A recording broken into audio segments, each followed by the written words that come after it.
Sir, Rahul Gandhi നമ്മുടെ പ്രതിപക്ഷ നേതാവ് വായിൽ തോന്നിയതൊക്കെയാണ് വിളിച്ച് പറയുന്നത്. സാറിന് ഒരു ചൊല്ലുണ്ട്, വായിൽ തോന്നിയത് കോതയ്ക്ക് പാട്ടെന്ന്.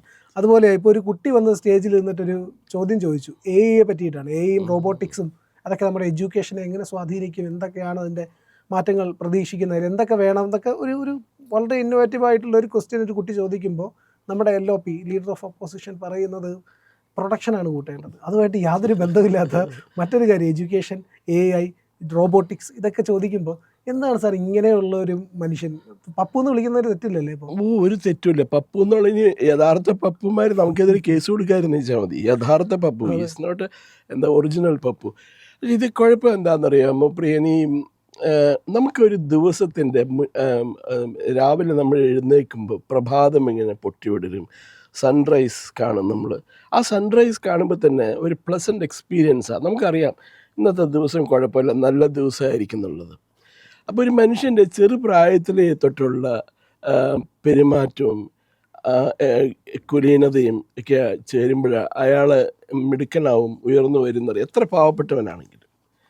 ഇപ്പോൾ നമുക്ക് മുൻ പ്രസിഡൻ്റ് ഉണ്ടായിരുന്നു ഡോക്ടർ അബ്ദുൽ കലാം. അദ്ദേഹം വളരെ സാധു കുടുംബത്തിൽ നിന്ന് ജനിച്ചു വന്നതാണ്. നമ്മുടെ പ്രധാനമന്ത്രി നരേന്ദ്രമോദി വളരെ സാധു കുടുംബത്തിൽ നിന്ന് ജനിച്ചു വന്നതാണ്. അദ്ദേഹത്തിൻ്റെ പെരുമാറ്റം കണ്ടിട്ടുണ്ട്, ഇവരുടെയൊക്കെ വളരെ ഡിഗ്നിഫൈഡ് പെരുമാറ്റമാണ്. ഈ ഏറ്റവും കഷ്ടം ഒരു പ്രതിപക്ഷ നേതാവ് എന്ന് പറയുമ്പോൾ പ്രധാനമന്ത്രിയേക്കാളും രാഷ്ട്രത്തലവനേക്കാളും വളരെയധികം കരുതിയിരിക്കേണ്ട വ്യക്തിയാണ്.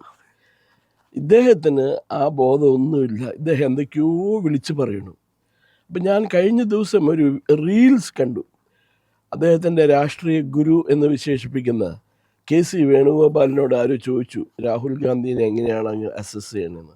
അപ്പോൾ ഈ മനുഷ്യൻ പറയുകയാണ്, KC വേണുഗോപാൽ, അദ്ദേഹം വളരെ പണ്ഡിതനാണ്, എല്ലാ വിഷയത്തെക്കുറിച്ചും ആധികാരികമായിട്ട് പഠിച്ച എത്ര അറിവാണെന്നറിയാമോ, ഞാൻ തന്നെ പല കാര്യങ്ങളും അദ്ദേഹത്തിൽ നിന്നാണ് പഠിക്കണതെന്ന്. അപ്പം ഞാൻ മനസ്സിലാക്കിയിടത്തോളം വേണു അയാളെ പരിഹസിച്ചാൽ തോന്നുന്നു.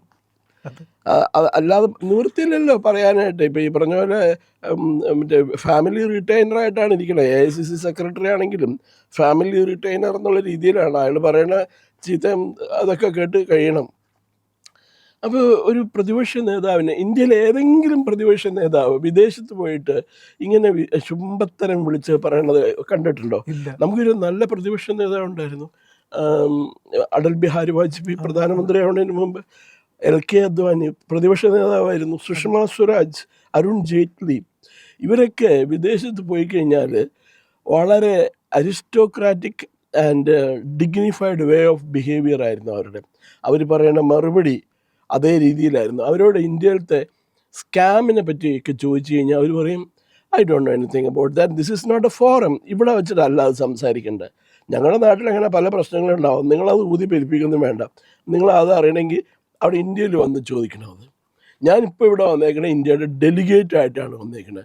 ഞാൻ ആ രീതിയിൽ നിങ്ങളോട് സംസാരിക്കാമെന്ന്. എത്ര മാന്യമായ പെരുമാറ്റമാണ്. പക്ഷേ ഇദ്ദേഹം എവിടെ പോയി കഴിഞ്ഞാലും നരേന്ദ്രമോദിയെ കുറ്റം പറയും, അമിത്ഷായെ കുറ്റം പറയും, RSSനെ കുറ്റം പറയും, പിന്നെ സർസംഘ ചാലക് മോഹൻ ഭാഗവത്തിനെ കുറ്റം പറയും. ഇവർക്കൊക്കെ ഇയാൾ ഓരോ തവണ കുറ്റം പറഞ്ഞുകൊണ്ട് പോരുമ്പോഴത്തേക്കും ഒരു അന്താരാഷ്ട്ര അവാർഡ് ഇവരെ തേടി വരും. ഏറ്റവും ബെസ്റ്റ് പബ്ലിക് സർവൻറ്റ്. RSSനെ സേവാഭാരതിനെയൊക്കെ ലോകത്തിലെ ഏറ്റവും ബെസ്റ്റ് സന്നദ്ധ സംഘടന എന്നുള്ള ബഹുമതി കൊടുത്തിട്ടുണ്ടായിരുന്നു. അതൊന്നും ഇവിടുത്തെ പത്രങ്ങൾ കാണുമില്ല.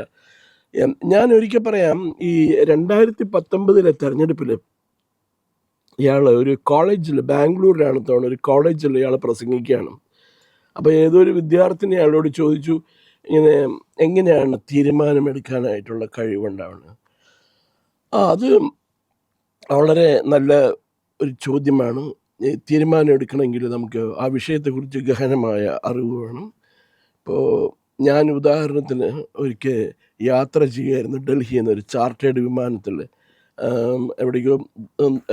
ഇന്ത്യക്കകത്ത് എവിടെയോ പറന്നുകൊണ്ടിരിക്കുകയായിരുന്നു. അപ്പോൾ പൈലറ്റ് ഓടി വന്ന് എൻ്റെ അടുത്ത് പറഞ്ഞു, സാർ വിമാനത്തിൻ്റെ എൻജിൻ തീ പിടിച്ചു, എന്താ ചെയ്യേണ്ടതെന്ന്. അപ്പോൾ പൈലറ്റിൻ്റെ അടുത്ത് ഞാൻ പറഞ്ഞു, നിങ്ങൾ എന്തിനാണ് ഭയപ്പെടണം, 4 എൻജിനല്ലേ, ഈ തീ പിടിച്ച എൻജിൻ ഓഫ് ചെയ്തിട്ട് മറ്റേ എൻജിൻ സ്റ്റാർട്ട് ചെയ്യൂ, അപ്പോൾ വിമാനം നമുക്ക് അടുത്ത സ്റ്റേഷനിൽ ഇറക്കാമല്ലോ എന്ന് പറഞ്ഞു. താങ്ക് യു സാർ എന്ന് പറഞ്ഞു പോയി അയാൾ അങ്ങനെ ചെയ്തു. ഇതേ കഥ ഞാൻ സ്കൂളിൽ പഠിക്കുമ്പോൾ ജവഹർലാൽ നെഹ്റുവിനെ പറ്റി ഞങ്ങളുടെ അധ്യാപകൻ പറഞ്ഞു തന്നിട്ടുണ്ട്. ഇയാൾക്ക് എന്താ പറയേണ്ടതെന്നറിയില്ല. അപ്പം ഞാൻ എപ്പോഴും ഓർക്കും, ഈ നമ്മൾ ഒരു മെഷീനുണ്ട്, ഈ മെഷീൻ്റെ ഒരു എൻഡിൽ കൂടി പൊട്ടറ്റോ ഉരുളക്കിഴങ്ങ് കയറ്റി കഴിഞ്ഞാൽ മറ്റേ എൻഡിൽ സ്വർണം വരും, ആ മെഷീൻ ഞാൻ കൊണ്ടുവരും ഇവിടെ എന്നൊക്കെ പറഞ്ഞു കഴിഞ്ഞാൽ അയാൾ സ്വയം പരിഹാസ്യനാവുകയാണ്. അയാൾക്ക് നരേന്ദ്രമോദിയോടുള്ള വെറുപ്പ് ഇന്ത്യക്കാരോടുള്ള വെറുപ്പായിട്ട് മാറിയിരിക്കുകയാണ്. ഇന്ത്യക്കാരോടുള്ള വെറുപ്പ് അയാൾ മറ്റുള്ള എല്ലാ ലോകത്തോടുമായിട്ട് മാറിയിരിക്കുകയാണ്. അതല്ലെങ്കിൽ ഒരിക്കലും ആരും ചെന്ന് പറയില്ല, എന്താ ഇന്ത്യയിൽ ഭയങ്കര കഷ്ടമാണ്, നിങ്ങളെല്ലാവരും കൂടി ഇടപെട്ട് മോദിയെ മാറ്റി തരണം, ഞാൻ പ്രധാനമന്ത്രിയാവും, എന്നെ സപ്പോർട്ട് ചെയ്യണമെന്ന് ആരെങ്കിലും പറയും. അപ്പോൾ അയാൾക്ക് എന്തുകൊണ്ടാണ് പ്രധാനമന്ത്രി ആവാൻ പറ്റാത്തത്? അയാൾക്ക് വോട്ട് കിട്ടാത്ത കാരണം. ഇതുപോലുള്ള വർത്തമാനം പറഞ്ഞാൽ അയാൾക്ക് വോട്ട് കിട്ടുമോ?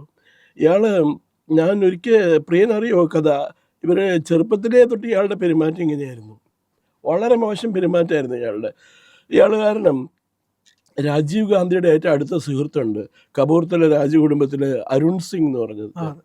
അരുൺ സിംഗിൻ്റെ ഫാമിലിയും ഈ രാജീവ് ഗാന്ധിയുടെ ഫാമിലിയും തമ്മിൽ വലിയ ബഹളമായി, വലിയ വഴക്കായി. അവസാനം അരുൺ സിംഗ് അവിടെ നിന്ന് താമസം മാറ്റി.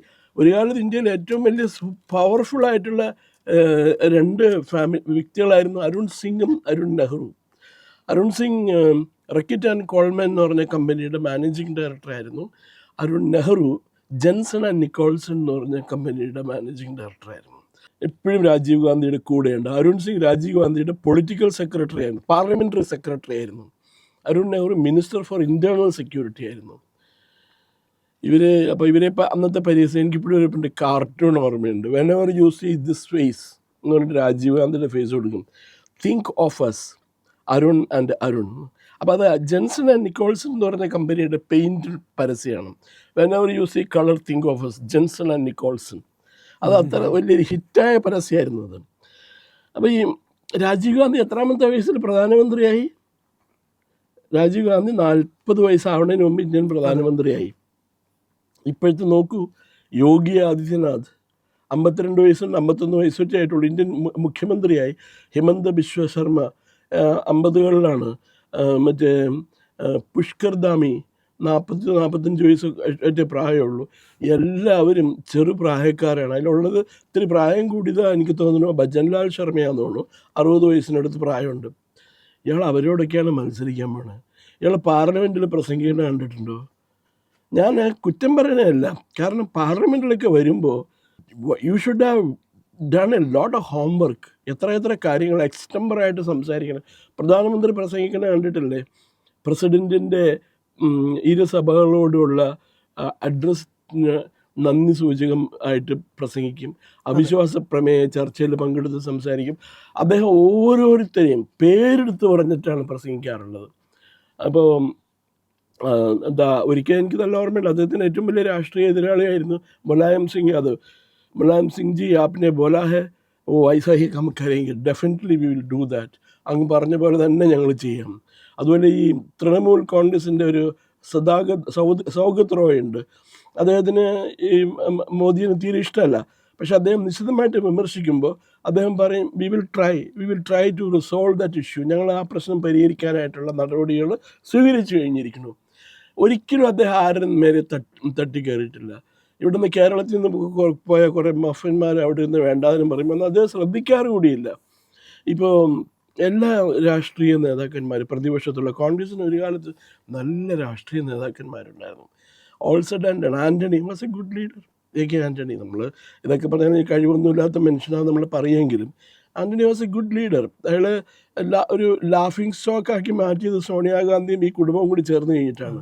ഒരിക്കലും പറയാൻ പാടില്ലാത്ത രീതിയിലാണ് അദ്ദേഹത്തെ പരിഹസിച്ചുകൊണ്ടിരുന്നത്.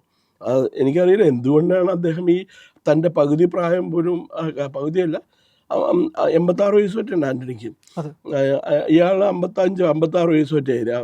56 വയസ്സായ യുവാവെന്നാണ് വിളിക്കുന്നത് ആൾക്കാർ. എന്തുകൊണ്ട് കേൾക്കണില്ല? അയാൾക്ക് വിവരമില്ല, അയാൾ പഠിക്കാൻ കൂട്ടാക്കണില്ല എന്നുള്ളതാണ്. ഇപ്പോൾ ഒബാമ അയാളുടെ പുസ്തകത്തിൽ എഴുതിയിരിക്കുന്നത് വായിച്ചല്ലേ? അത് വളരെ മോശമായിട്ടാണ് എഴുതിയിരിക്കുന്നത്. അതുമാത്രമല്ല, ഇയാൾ അവരുടെക്ക് TV-യിലോ യൂട്യൂബിലോ ഒരു പ്രോഗ്രാം തുടങ്ങി, പോഡ്കാസ്റ്റിംഗ് എന്നിട്ട് തുടങ്ങി. അവിടെ ചെന്ന് ചോദിച്ച ചോദ്യങ്ങൾ മുഴുവൻ ശുദ്ധ ഭോഷ്കാണ്. ആരെയൊക്കെയാണ് ഇൻ്റർവ്യൂ ചെയ്യണേ? രഘുരാമൻ എന്ന് പറഞ്ഞ പഴയ reserve bank governor, Raghuram Rajan. അതുപോലെയുള്ള VVIPകളൊക്കെയാണ് ഇൻ്റർവ്യൂ ചെയ്തു. അവരോടൊക്കെ പോയി ചോദിക്കുന്ന വിവരമില്ലാത്ത ചോദ്യമാണ്. അതേസമയം എങ്ങനെ ഇന്ത്യനെ ഇമ്പ്രൂവ് ചെയ്യാം, എങ്ങനെ ഇന്ത്യയുടെ എന്താ പറയണ കാർഷിക ഉൽപ്പാദനം വർദ്ധിപ്പിക്കാം, വ്യവസായ ഉൽപ്പാദനത്തിൽ എന്തുകൊണ്ടാണ് ഇന്ത്യക്ക് ഇത് ഇങ്ങനെ നിൽക്കുന്നത്, ഇതൊന്നും അയാൾ ചോദിച്ചിട്ടില്ല. അയാൾ ചോദിക്കില്ല. ആ കുടുംബത്തോടെ മൊത്തം അങ്ങനെയാണ്. പണ്ട് JRD ടാറ്റയുടെ ഒരു ഇൻ്റർവ്യൂ നെറ്റിൽ കിട്ടും. രാജീവ് മൽഹോത്ര പറഞ്ഞിട്ട് ഒരു പത്രപ്രവർത്തകൻ JRDനെ ഇൻ്റർവ്യൂ ചെയ്യാം. അപ്പോൾ JRD എന്ന് പറഞ്ഞാൽ ഇന്ദിരാഗാന്ധിയും നെഹ്റു ഒക്കെ വളരെയധികം ആദരിച്ചിരുന്നൊരു വ്യക്തിയാണ്. അപ്പോൾ ഈ വ്യവസായവൽക്കരണവും കാർഷിക രംഗത്ത് നടത്തേണ്ട പരിഷ്കാരങ്ങളെയൊക്കെ കുറിച്ചൊക്കെ അദ്ദേഹം സംസാരിക്കുമ്പോൾ ഈ സ്ത്രീ അത് കേൾക്കാൻ കൂട്ടാക്കില്ല. അവരെപ്പോഴത്തേക്കും ശ്രദ്ധിച്ചിരിച്ച് വേറെ എന്തെങ്കിലും കടലാസൊക്കെ എടുത്തിട്ട് എന്നാൽ ശരി അങ്ങനെ ആട്ടെ എന്ന് പറഞ്ഞിട്ട് പറഞ്ഞു വിടും. ഒരു നേതാവെന്ന് പറയുമ്പോൾ, ഒരു പ്രധാനമന്ത്രി എന്ന് പറയുമ്പോൾ, രാഷ്ട്രീയ നേതാവ് എന്ന് പറയുമ്പോൾ എന്നും പഠിച്ചുകൊണ്ടേയിരിക്കണം. അയാളുടെ മിഷൻ എന്നും റീഡിങ്. അയാൾ എന്നും ജനങ്ങളുമായിട്ട് സംവദിച്ചുകൊണ്ടേയിരിക്കണം. അവരുടെ പ്രശ്നങ്ങൾ മനസ്സിലാക്കാൻ പറ്റണം. അത് നമ്മുടെ പ്രധാനമന്ത്രിക്കുണ്ട്, നരേന്ദ്രമോദി. അതുപോലെ തന്നെയാണ് അദ്ദേഹത്തിൻ്റെ വിജയ രഹസ്യം. അല്ലാണ്ട് അദ്ദേഹം സൂപ്പർ ഹ്യൂമൻ ബീയിങ് എന്ന് ഞാൻ പറയില്ല. എവിടെ പോയി കഴിഞ്ഞാൽ ഇപ്പോൾ ഈ ദുബായിലൊക്കെ പോയില്ല അദ്ദേഹം, പശ്ചിമേഷ്യയിലെ പല രാജ്യങ്ങളിലും പോയി. അവിടെയൊക്കെ മലയാളികളുടെ അടുത്ത് പോയി അദ്ദേഹം അവർ ക്യാമ്പിൽ പോയി നിങ്ങൾക്കൊക്കെ സുഖം തന്നെയാണോ എന്ന് ചോദിക്കും. അത് മതി ജനങ്ങൾ തൃപ്തിയാവാനായിട്ട്. പിന്നെ അദ്ദേഹം വന്നു കഴിഞ്ഞിട്ട് ബാക്കി അവർക്ക് വേണ്ടിയിട്ടുള്ള കാര്യങ്ങളൊക്കെ ചെയ്തു കൊടുക്കുന്നുണ്ട്. He's doing a lot of work like that. അതുമായിട്ട് കമ്പയർ ചെയ്യുമ്പോൾ ഈ രാഹുൽ ഗാന്ധി എന്താ പറയുക, തികച്ചും നിരാശാജനകമാണ് അദ്ദേഹത്തിൻ്റെ പ്രകടനം. ഇപ്പോൾ എത്ര ചാൻസ് കിട്ടിയ അദ്ദേഹത്തിന് 2014, 2019, 2024 ഇനിയും വലിയ ഇമ്പ്രൂവ്മെൻ്റ് ഒന്നും ഉണ്ടാവാൻ പോകുന്നില്ല. കാരണം ആ പ്രായം കഴിഞ്ഞു. ഒരു പർട്ടിക്കുലർ ഏജ് ഉണ്ടല്ലോ. ഇപ്പോൾ ഒരു സ്പോർട്സ്മാൻ ആണെങ്കിൽ, വലിയ ഫുട്ബോൾ പ്ലെയർ ആണെങ്കിൽ 30 വയസ്സ് വരെ ഒക്കെ സജീവമായിട്ട് കളിക്കാം. ടെന്നീസ് പ്ലെയർ ആണെങ്കിൽ 30 വയസ്സ് വരെ കളിക്കാം. പക്ഷേ അത്ലറ്റ് ആണെങ്കിൽ 28 വയസ്സ് വരെയൊക്കെ കളിക്കാം, നല്ല പെർഫോമൻസ് നടത്താം. രാഷ്ട്രീയക്കാരന് 50 വയസ്സ് 60 വയസ്സ് വരെ പോകാം. ഇപ്പോൾ 60 വയസ്സൊക്കെ ആയിക്കഴിഞ്ഞാൽ ആൾക്കാരൊക്കെ ഔട്ട്ഡേറ്റഡ് ആണ്, ജങ്കിയായിട്ടാണ്. ഞാനൊക്കെ എന്നെ സ്വയം വിശേഷിപ്പിക്കുന്ന എന്താ പറയുക, മ്യൂസിയം പീസ് എന്നാണ്. അത് എക്സ്പീരിയൻസ് ഉണ്ടെങ്കിൽ നമ്മൾ പഠിക്കണം എന്നാലേ നമുക്ക് ഇയാൾക്ക് അതിനുള്ള കഴിവുണ്ടെന്നൊന്നും എനിക്ക് തോന്നുന്നില്ല. He's A total failure.